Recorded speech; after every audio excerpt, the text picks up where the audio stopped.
Da settembre nel Veneziano partiranno i primi corsi di formazione in edilizia riservati ai richiedenti asilo. Il comparto è sempre più in carenza di personale. Tra i problemi delle imprese c'è la ricerca di manodopera. Grido d'allarme dell'Associazione Artigiani del Miranese: ci sono sempre meno giovani interessati a questo mestiere, 2 imprese su 3 non riescono ad assumere personale. Si allarga l'azione dei fischietti scaccia-spacciatori utilizzati dai residenti del quartiere Piave per allontanare chi vende droga e chi la consuma. Primi risultati anche dalle operazioni delle forze dell'ordine. La polizia municipale e i veterinari dell'ULSS sono riusciti a salvare solo uno dei 2 cani che erano chiusi sotto il sole in un camper di turisti francesi a San Giuliano. I proprietari sono stati denunciati. In Veneto 180.000 ultra 65enni non sono autosufficienti e moltissimi non ricevono un'assistenza adeguata. L'allarme dello CGIL di Venezia. Tra le varie esercitazioni di soccorso c'è anche stata quella ai passeggeri di un autobus che ha subito un incidente stradale. A Caorle la giornata di sensibilizzazione sanitaria promossa dall'ULSS 4. Ospiti in regione i gondolieri subacquei che recuperano rifiuti dai canali di Venezia. Presentata un'opera dello scultore veneziano Giorgio Bortoli, realizzata tutta con materiale riciclato. Bentrovati, buonasera telespettatrici, telespettatori di Antenna 3. I temi dell'attualità in apertura per questa edizione veneziana dei nostri telegiornali, perché da settembre nel Veneziano partiranno i primi corsi di formazione in edilizia riservati ai richiedenti asilo. Il comparto è sempre più in carenza di personale e tra i problemi delle imprese c'è proprio la ricerca di manodopera. Formare le persone che stanno arrivando nei centri di accoglienza italiani affinché possano essere inserite con competenza nel mondo del lavoro a partire dal sistema delle costruzioni.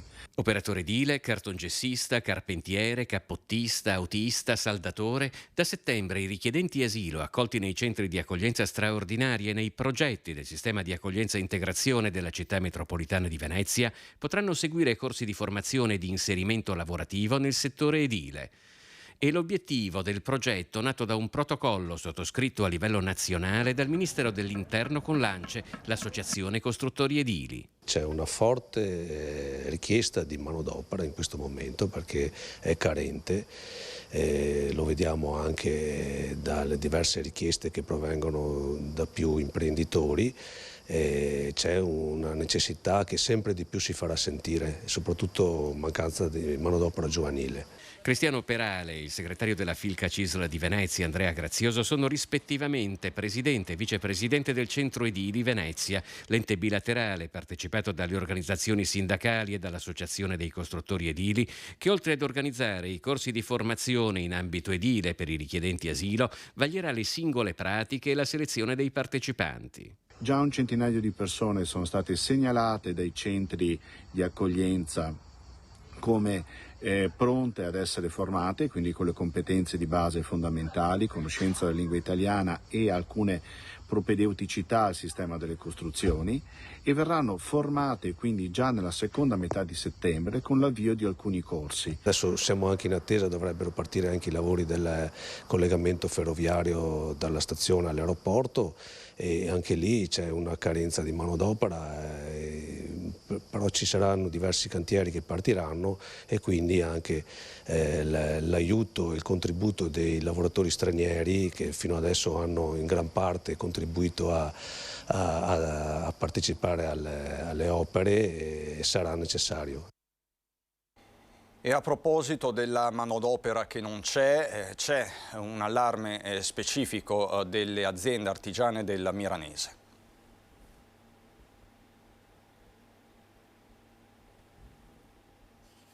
Bollettini Istat certificano finalmente a livello nazionale una situazione in ripresa e in crescita per le aziende produttive. Purtroppo non si può dire altrettanto per le imprese artigiane del Veneziano, in particolare nel Milanese. Purtroppo stanno arrivando al pettine alcuni nodi storici, generazionali, come il passaggio delle imprese da padre a figli, che in molti casi non riescono ad avvenire e addirittura imprese storiche si trovano a dover ridurre quella che è la loro quota di mercato perché non riescono a trovare personale in sostituzione di quello che esce. Secondo Andrea Dal Corso, funzionario di categoria, serve sviluppare forte un gioco di squadra tra istituzioni, associazioni ed enti di categoria. Va affrontato in maniera organica e in maniera strutturale da parte degli enti, tutti i quali devono essere tutti a mettersi in gioco, associazioni per prime, per poter mettersi idealmente ad un tavolo e riuscire ad attuare soluzioni ed idee. I numeri complessivi sono preoccupanti. 2 imprese su 3 che non riescono a trovare lavoratori per aumentare la loro forza lavoro e quindi riuscire a stare al passo con quelle che sono le richieste del mercato. Nel settore del legno in particolare non si trovano figure come falegnami e personale specializzato nella manodopera, nell'uso delle macchine del legno. I temi della sicurezza e dell'ordine pubblico ci portano ancora una volta a Mestre. Il fischietto funziona poi alla fine? Il fischietto funziona perché li ho sentiti anche ieri che stavano fischiando a una certa ora dietro al me, insomma nelle vie dietro, questo sì. Il fischietto funziona, certi protestano. Allora col fischietto protestano, però comunque vanno via. I fischietti scaccia-spacciatori di Via Piave, come l'attenzione borseggiatori di Venezia, sono diventati 2 simboli della resistenza di una società civile che dalla laguna all'entroterra fa quadrato contro criminalità e degrado. Da quando Giovanna Luzzi ha reso noto il sistema di difesa adottato dai residenti di una laterale di Via Piave per allontanare consumatori e spacciatori che stazionano sotto i loro portoni, altri cittadini hanno preso coraggio nell'adottare una trovata che non è nuova. È un sistema appunto già instaurato negli anni 90, quando abbiamo avuto la grossa prostituzione all'interno delle vie e sono stati gli altri cittadini, sono i miei vicini di casa che hanno ripreso sinceramente a fischiare, quindi infatti io ho chiesto ma cos'è questo? Dice abbiamo ricominciato, li mandiamo via, quindi sono parecchi che lo fanno nel rione e ovviamente lo faccio anch'io adesso perché prima mi arrangiavo da sola con la voce oppure sparavo l'acqua dei fiori. Le operazioni delle forze dell'ordine in quartiere Piave stanno dando i loro frutti, ma il fenomeno è talmente diffuso che non si può certo pensare ad una sua scomparsa immediata. Fischietti e spruzzi d'acqua intanto continuano a rivelarsi elementi di disturbo efficaci. Vanno via subito, abbastanza subito, perché comunque sono anche in una fase critica, quindi la loro adrenalina secondo me è molto precaria in quel momento lì. Uno perché chi si sta bucando è in astinenza, quindi è ovvio che non sia lucido. Chi invece spaccia si guarda a 360 gradi, quindi ha l'adrenalina alle stelle, per cui trovarsi con un getto d'acqua col fischietto dietro che non sa da dove arriva e poi ne sente più di uno, a quel punto vanno via. La Polizia Municipale di Venezia e i veterinari dell'ULSS 3 intervenuti per liberare 2 cani chiusi in un camper parcheggiato sotto il sole a Mestre sono riusciti a salvare solo il cane più giovane, che pure molto accaldato sopravviverà. Il cane più anziano invece è morto per un colpo di calore. I 2 cani si trovavano in un camper di turisti francesi parcheggiato da circa 4 ore al parco di San Giuliano. Per i proprietari del camper e degli animali è scattata così la denuncia penale per maltrattamento. I veterinari dell'ULSS 3 Serenissima ribadiscono che finché dura il caldo non bisogna lasciare i cani in auto, al chiuso, in terrazza o comunque al sole, così dunque al parco di San Giuliano. Adesso i temi sociali. In Veneto ci sono 180.000 ultra 65enni non autosufficienti e moltissimi, denuncia lo SPI CGIL di Venezia, non ricevono un'assistenza adeguata. Dal 2011 in Veneto il numero di anziani fragili e a rischio non autosufficienza è triplicato. L'allarme è lanciato dallo SPI CGIL regionale, per il quale l'invecchiamento della popolazione è passato dall'essere un problema all'essere un'emergenza. Secondo varie fonti, fra cui il Censis, 180.000 ultra 65enni non sono autosufficienti, circa il 16% degli anziani veneti. Moltissimi anziani che per varie patologie si trovano in una condizione di particolare fragilità e in molte situazioni si va verso la cosiddetta non autosufficienza. Purtroppo dobbiamo dire che i servizi che oggi vi sono nel territorio non sono all'altezza di questa necessità e di questa sfida. A marzo il Parlamento ha approvato la legge delega nazionale che affronta i temi dell'assistenza. Eppure, a distanza di mesi, ci sono diversi nodi che rimangono aperti e non rendono il provvedimento efficace.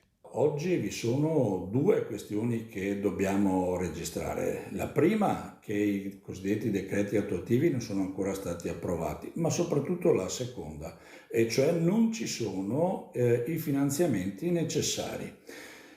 Quindi noi diciamo non basta scrivere una norma, servono degli investimenti. In Veneto, secondo un'indagine di Italia Longeva, circa 30.000 ultra 65enni sono ospiti delle case di riposo e altri 24.000 godono di un'assistenza semiresidenziale. Tutti gli altri vivono a casa con la necessità di interventi e cure non sempre garantite in misura adeguata. Questo è quindi un allarme che noi vogliamo lanciare, perché questo tema ci sembra sparito dalla discussione. Invece, secondo noi, questo deve essere uno dei temi prioritari che a livello nazionale, ma anche e soprattutto la nostra regione, deve porsi nei prossimi mesi. Intanto scompaiono i servizi al cittadino, scompare il lavoro e scompaiono anche gli abitanti, è il destino che si trovano ad affrontare soprattutto le cosiddette aree periferiche del Veneto. Questa è la fotografia davvero impietosa della CNA del Veneto. C'è un problema demografico a livello di popolazione, ma non solo, anche a livello di aziende, e questo comporta il fatto che la sostenibilità dei servizi viene a mancare. Con la mancanza dei servizi, chiaramente anche la popolazione stessa tende ad abbandonare le aree più periferiche. È un circolo vizioso che determina vari tipi di impoverimento, quello che può colpire le cosiddette aree periferiche del Veneto. Secondo un rapporto dell'Osservatorio Economia e Territorio della CNA regionale, 43 comuni per 92.500 abitanti, in cui sono attive oltre 14.000 imprese con 35.000 addetti.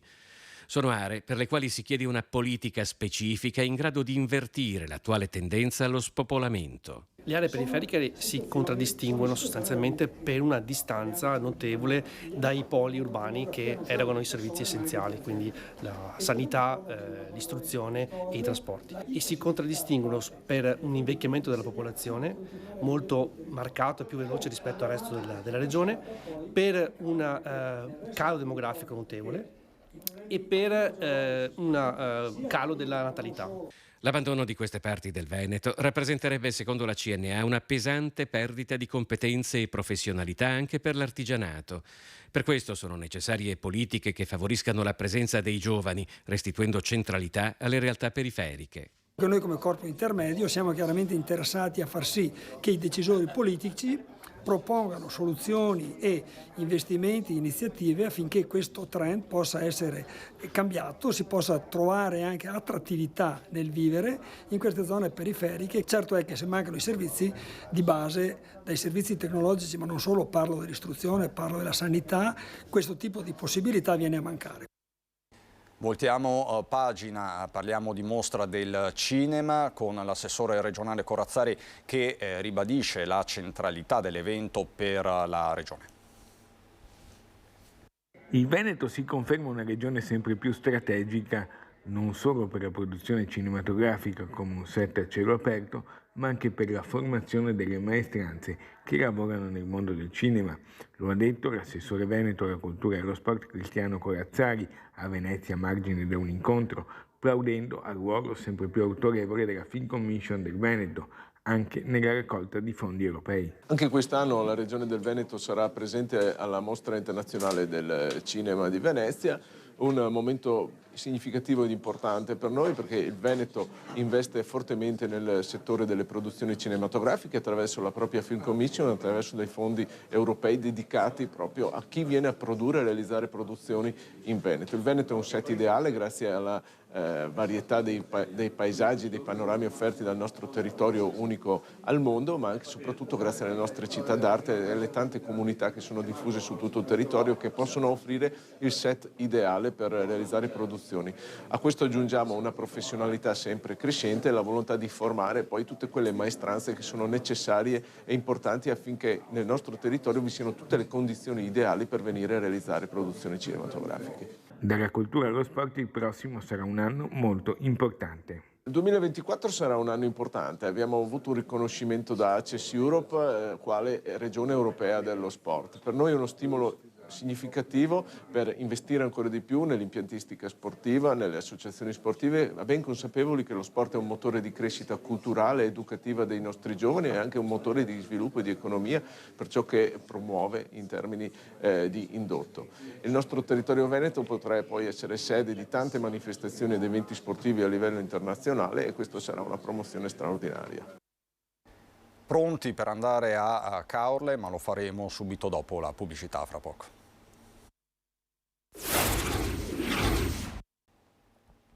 Di nuovo in diretta per andare, come dicevamo, a Caorle e raccontarvi di una giornata di mobilitazione e esercitazioni.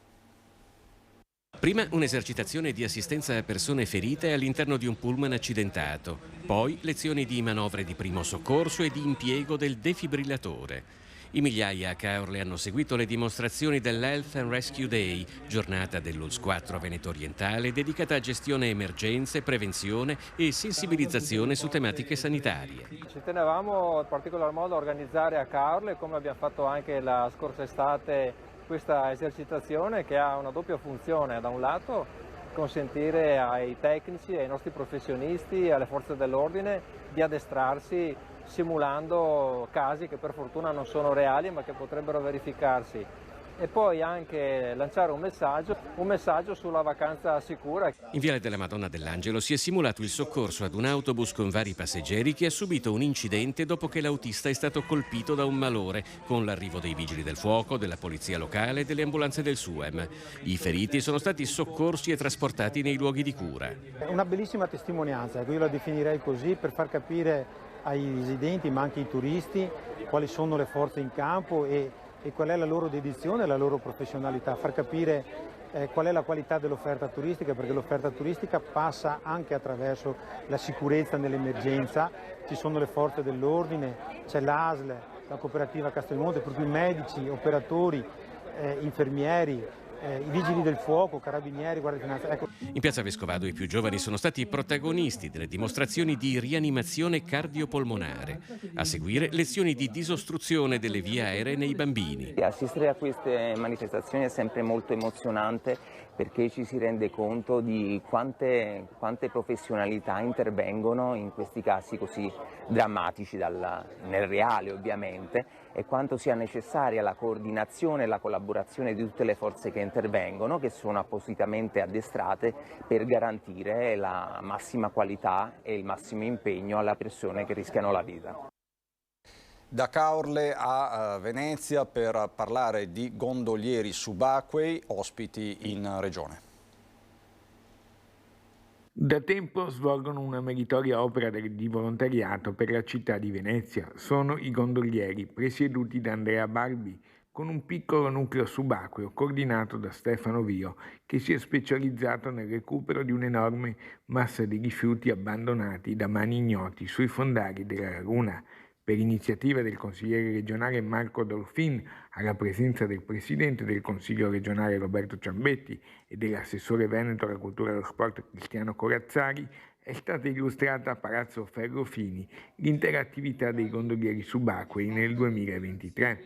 Da questi scarti, recuperati poi, lo scultore e artista Giorgio Bortoli, che sta esponendo a New York, ha tratto spunto per una sua opera d'arte intitolata Il leone salva il mondo, che rimarrà esposta fino al 22 agosto a Palazzo Ferrofini. L'opera è un richiamo evidente all'arte povera. Questo progetto c'entra per noi gondolieri, per quanto riguarda, abbiamo trovato l'artista Giorgio, che ha voluto collaborare con noi, ha visto il materiale recuperato di un'immersione fatta ancora l'altro anno, di cui c'era molto materiale vario.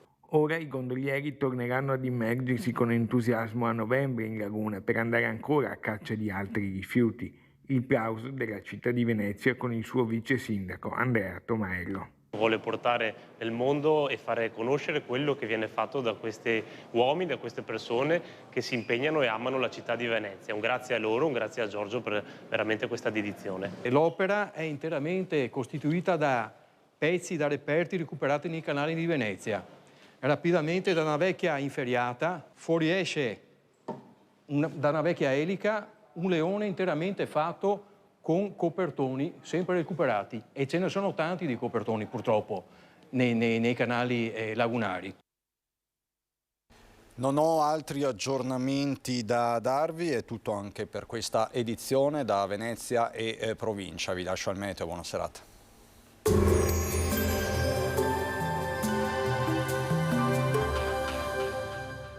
Cooperativa Agricola Volpago offre carne d'eccellenza. Ci trovi a Volpago del Montello, Pieve del Grappa, Tre Baseleghe e presso lo spaccio del contadino a Dolo e Massanzago. Bentrovati al meteo. L'alta pressione protegge il nostro territorio, il tempo dunque sarà buono e il clima gradevole. Vediamo insieme il dettaglio di mercoledì 9 agosto. Sul Veneto sarà soleggiato ovunque, tuttavia nel pomeriggio non si potrà escludere qualche annuvolamento più intenso sulle Alpi, anche con occasionali brevi precipitazioni associate. Temperature in graduale aumento, minime tra 13 e 20 gradi, massime sui 24-29 gradi all'incirca. Ci spostiamo ora sul Friuli Venezia Giulia, anche in questo caso poche novità, tanto sole, su tutti i settori il cielo sarà sereno o velato. Nelle ore pomeridiane avremo degli addensamenti in montagna accompagnati da qualche possibile rovescio. Temperature minime tra 15 e 18 gradi, massime sui 25-27 gradi. Infine diamo uno sguardo al Trentino Alto Adige, dove sarà piuttosto soleggiato, come vediamo dalla grafica. Verso nord nubi più fitte con temporali, specie sui settori di confine. Temperature minime intorno ai 15 gradi, massime sui 27-29 gradi all'incirca. Dal meteo per ora è tutto, vi do appuntamento al prossimo aggiornamento.